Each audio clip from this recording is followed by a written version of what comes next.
अळूवडी ही सर्वांना खूप आवडते, पण ती करायला त्याचा रोल करायला खूप अवघड जातो, म्हणून आपण ती करण्यासाठी खूप वेळा टाळतो.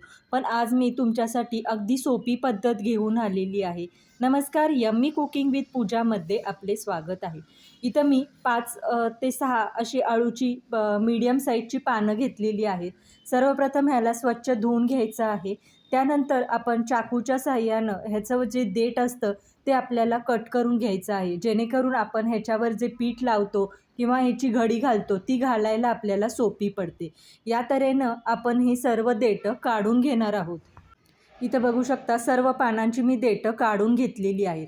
आता लाटण्याच्या साहाय्यानं आपल्याला ह्या शिरा आहेत त्या थोड्याशा हलक्या हातानं लाटून घ्यायच्या आहेत, म्हणजे त्याच्या शिरा आहेत त्या मऊसूत होतात आणि आपल्याला पानांची घडी घालायला अगदी सोपे जाते. ही जर ट्रिक तुम्ही वापरली तर